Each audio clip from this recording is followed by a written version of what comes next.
we're live, Josh. What? I think we're live. Happy New Year! Happy New Year, everybody. Happy New Year. Cheers.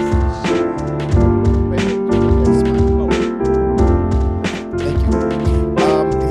Okay, what's going on? There's like where's the logo and stuff? Josh, this is so unacceptable right now. You can fix your computer. Yeah? I mean, your New Year's resolution is your picture. I agree. Because anytime we do this,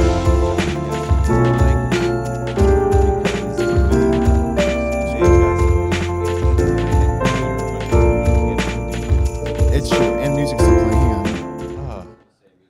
Sorry about that. Technical difficulties to start the year. I had the, how do you pronounce it? Aldlin sign. Was still playing. Old Lang Syne. Old Aunt Lynn sign. I don't know. I'm so sorry, viewers, if you were watching that. My bad. At the very last second, I mean, like literally 15 seconds before it go live, Josh is like, I need New Year's music. So what do? I scramble, and I find New Year's music to make him happy. Yeah, but that was because you had Christmas music on there still, and Christmas is officially over. It's a fair point. So my wife and I, next week we have our 20th wedding anniversary, and it's January 14th. We got married, you were there, Dave, on the coldest day of the year. You almost slept through our wedding. Yep. But she was insistent that the reception place leave all the Christmas decorations up because she wanted it to look festive. Yeah. Now, if people in our neighborhood don't have their Christmas decorations down by January 5th, she gets really angry. Why is it the 5th? I don't know. It's just, randomly, so like that first weekend in January, she's like, nope, Christmas is over. And I was like, do you remember 20 years ago? And like, in the contract was Christmas decorations would still be up. Oh, man, the contract. Now, do you have neighbors that still have some up?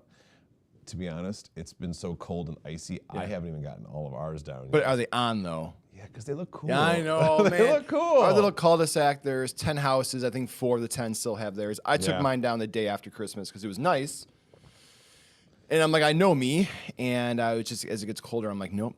I mean, we left our lights on. Brian, this would make you probably itchy, but we left our lights on around our garage all year long, plugged them in. After Thanksgiving, they still worked. I'm like, I'm going to leave them on again all year round because I'm afraid of heights. I don't like ladders, so I'm just going to leave them up there. Good for you. Thank you. Appreciate that. Well, Happy New Year, everybody. Happy New Year's to Java with Josh watchers. I hope that in 2025 we get a lot of new viewers and new subscribers.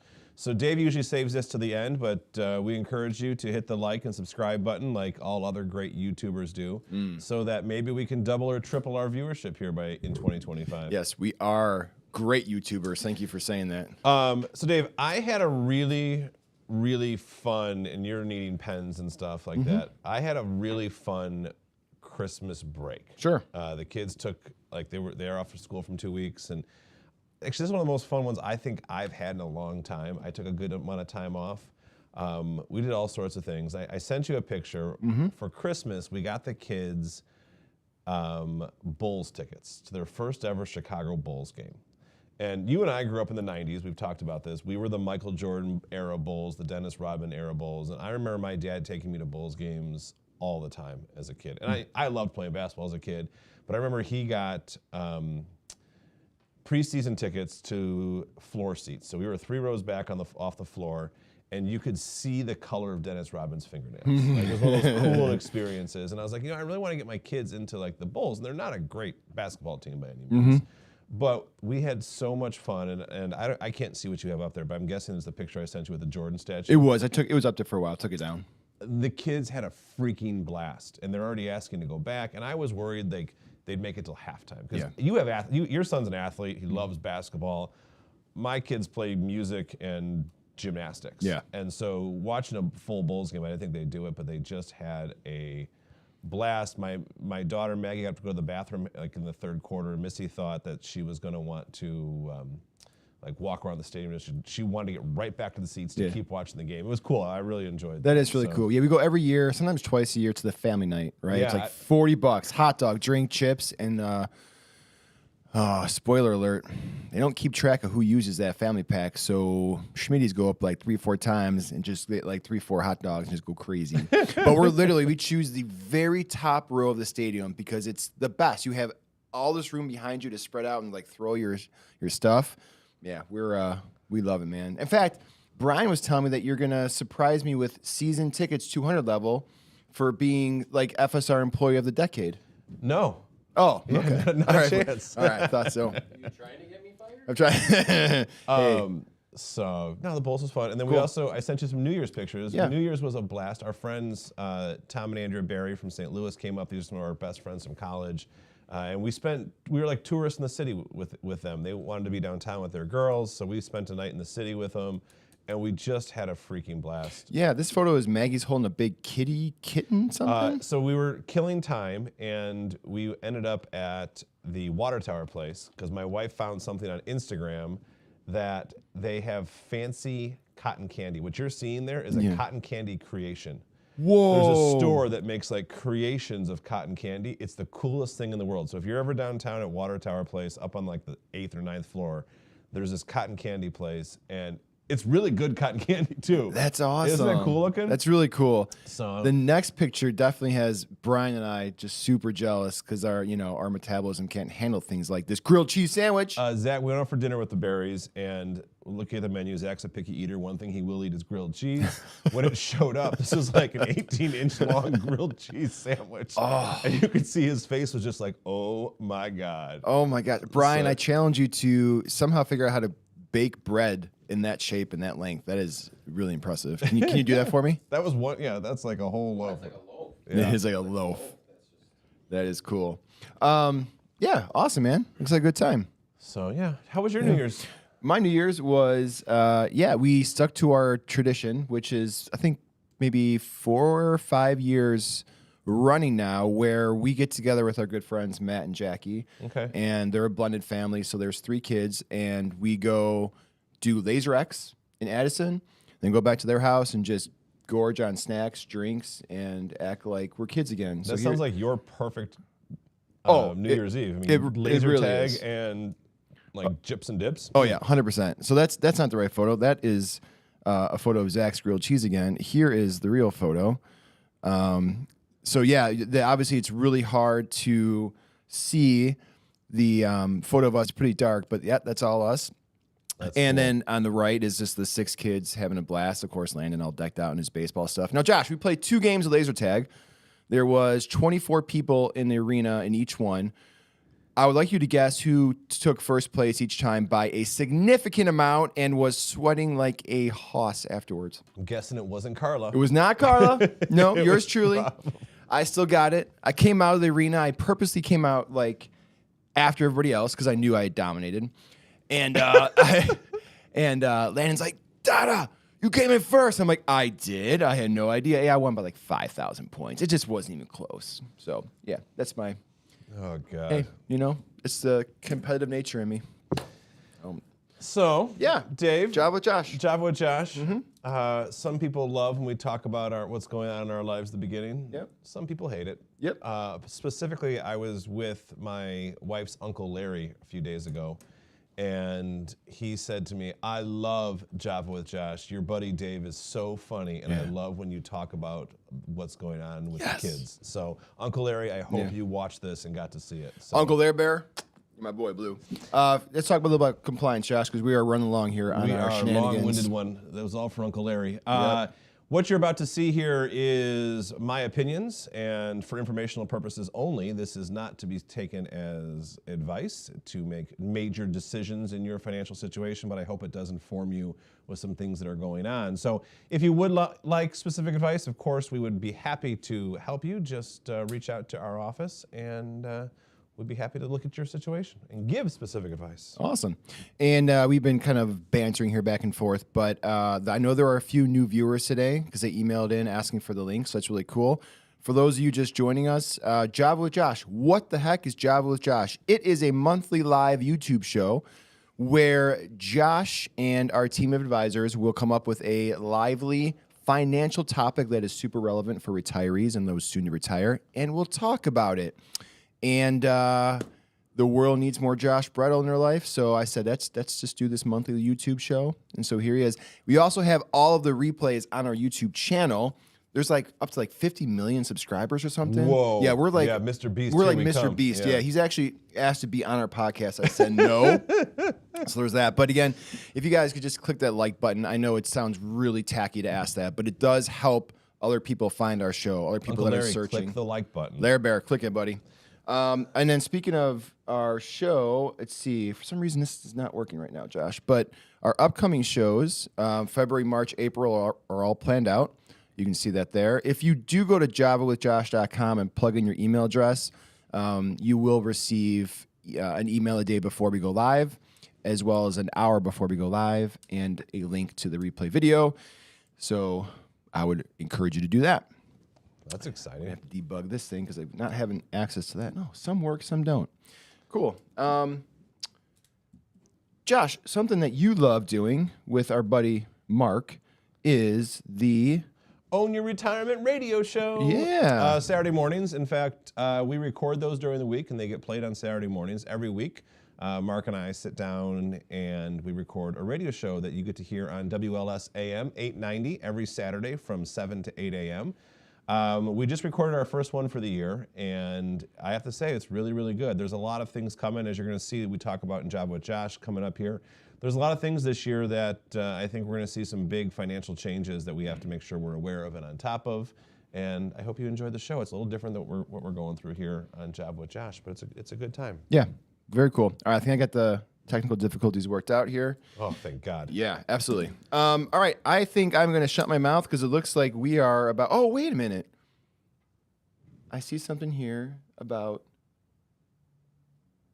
this. I can't see what's on the screen. That's right. That's right. I have no idea. It's all different this time around. It's our mission statement. Oh, why does FSR exist? What is FSR, Dave? FSR... It's almost like you're challenging me here. Well, no, I just wanted you to, because I can't see what you have in front of you. So. Well, Josh, FSR FSR Wealth Strategies exists to make retirement the best part of your life, and that is what you're looking at on the screen here. Take it away. I love this because I talk to all these people, and we make the jokes at my seminar that my son Alex tells people he can't wait till he retires, and he's 10 years old.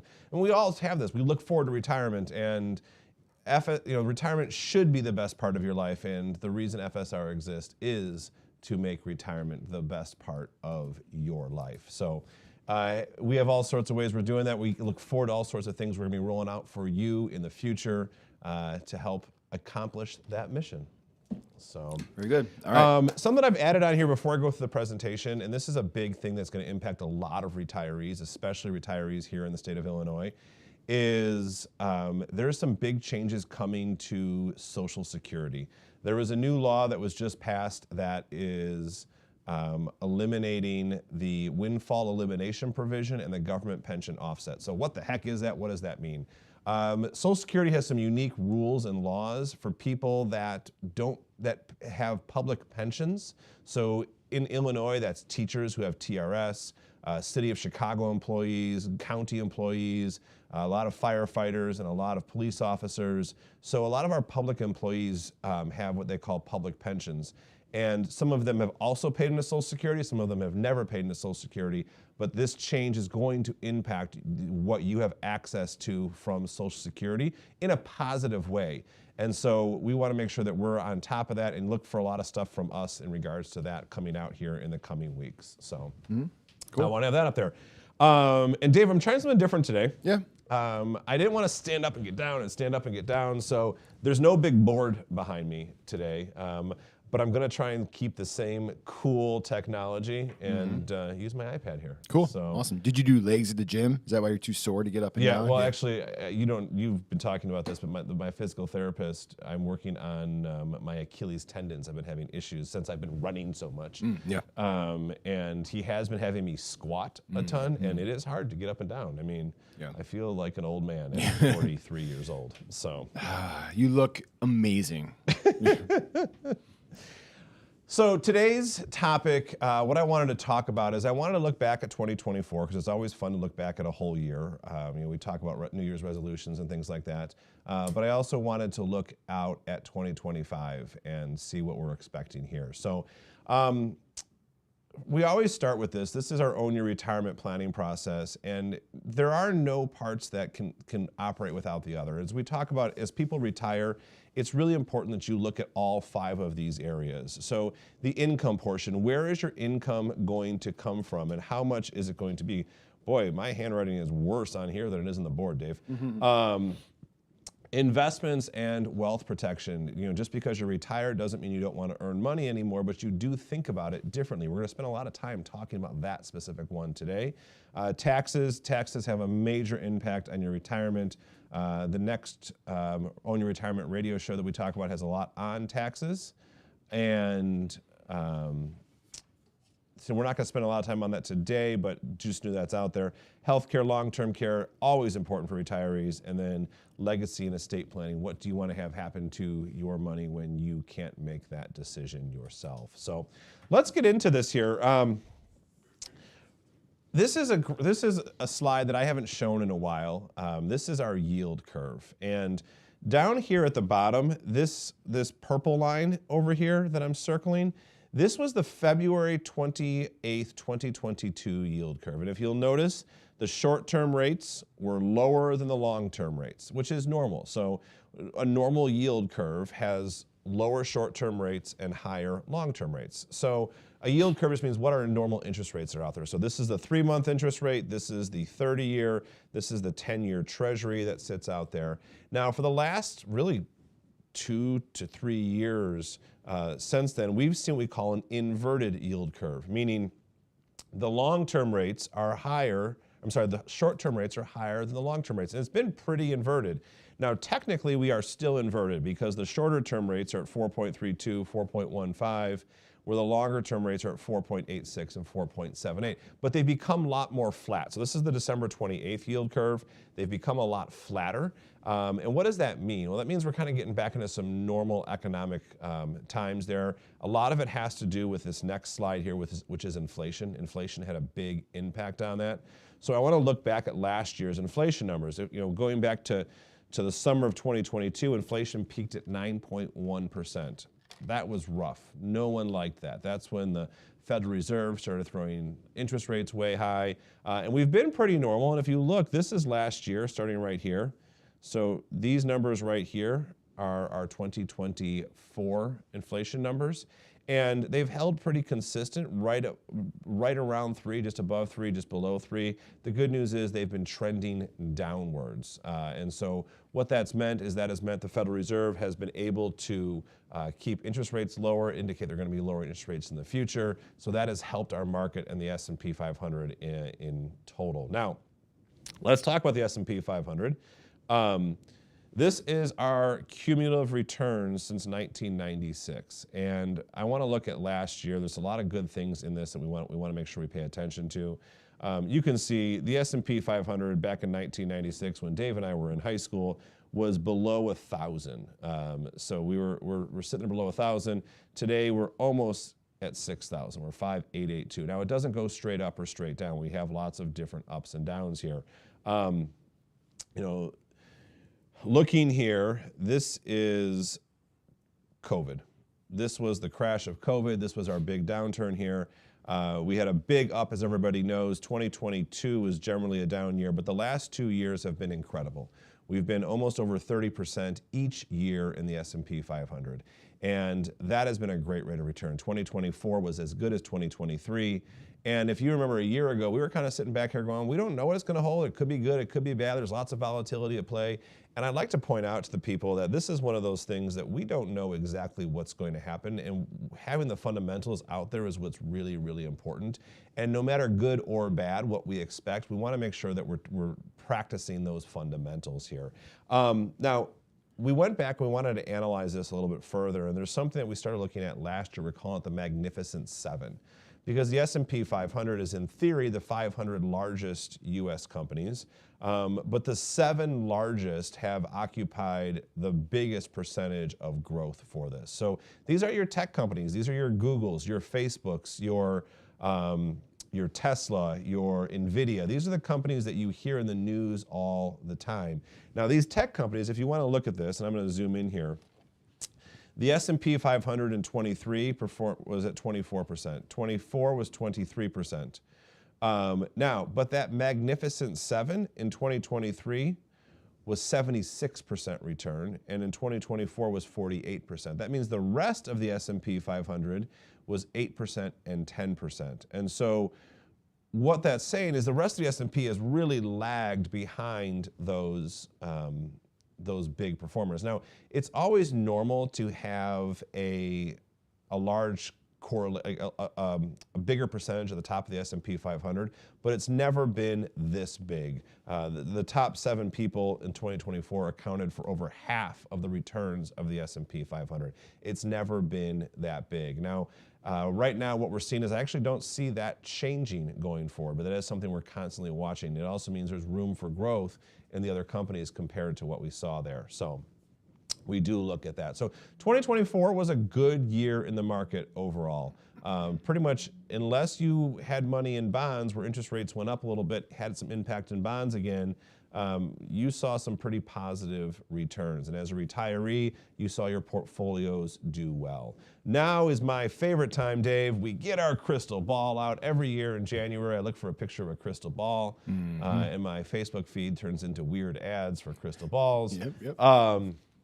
And we kind of say what's going to happen this year. And the truth of the matter is we don't know, but we do look at some indicators to see what's out there. Now, the biggest thing, and it's going to happen here in a few weeks, is we're getting a brand new president, and well, not brand new, he's coming back into office, but we're getting a different president, and we have a new Congress that's coming into play. And so we want to look at what we're seeing here based on some of the agendas that they're talking about. Now, first off here, I want to look at the potential tailwinds. So what's going to help the economy? What's going to help the market and the investors? First off, he is talking about tax cuts. Tax cuts will always help when it comes to equities and performance there, because it means that people either A, have more money to spend, or companies don't have the expenses that's there. Deregulation. Deregulation means they're taking away some of the rules that govern big businesses, and that makes it easier for them to operate, which businesses like, which generally increases their stock price. And then there's just an overall stock market optimism with the new administration that's coming in. And the reason they have that optimism is because of what they saw in the last time this administration was in office. Now, there's also some potential headwinds that we're looking out for. We talked about last time, if you watched Java with Josh from December, a lot about tariffs. It's still a fear. Well, that's kind of weird. My phone rings in here. It's still a fear of that's out there, and it could cause trade tensions, meaning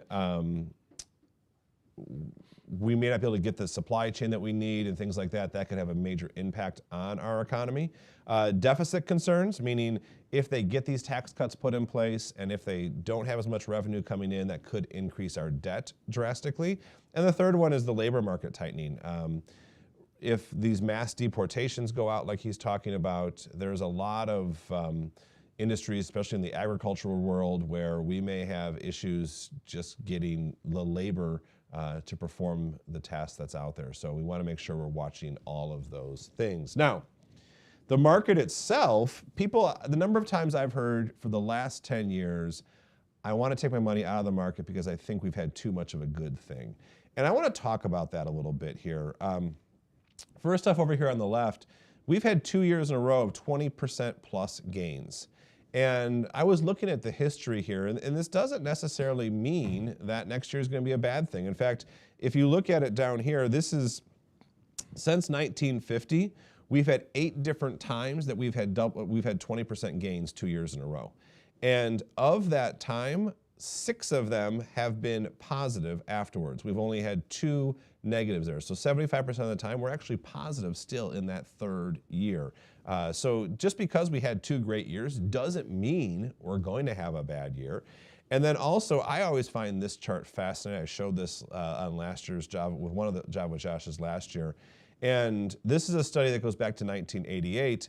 And again, if we look at the S&P 500, and you have a choice, you can either invest on any random day, or you can invest every time they hit a new high. And what it looks at is 3 months and 6 months down the road, it doesn't really matter.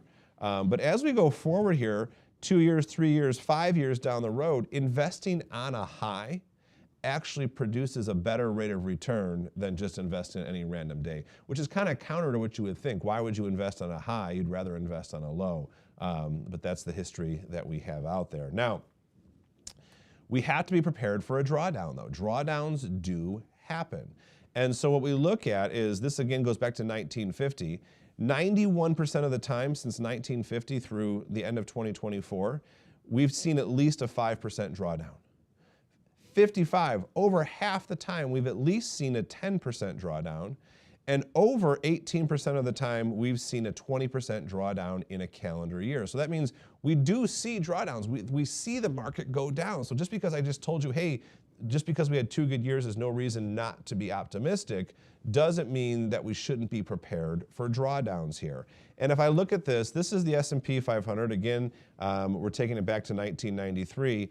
And it's showing the intra-year, the calendar year returns are on the top, and the biggest drawdowns we had in the year at the bottom. So for example, last year we earned 23% in the S&P 500, but I don't know if you remember, there were a period of the year where we were actually down 8%. The S&P actually pulled back 8% before it went back forward again. 2020 was an anomaly there. That's COVID. We're losing 34%, but still finishing positive 16 for the year. But you see that these drawdowns that we see here, these negative numbers do occur. Every year there is a drawdown of some sort in the market, and you just have to make sure that you're aware of that. Now, why do I point this out? I point this out for 2 reasons. One is, I don't want you making emotional decisions. No matter what we do, as we talk to retirees and any investor in general, emotional decisions will hurt us. And Dave, as you know, both you and I like to talk about, even in life, emotional decisions will usually hurt us. But usually food decisions. Usually food, yes. Emotional food decisions. Mm-hmm. Yeah.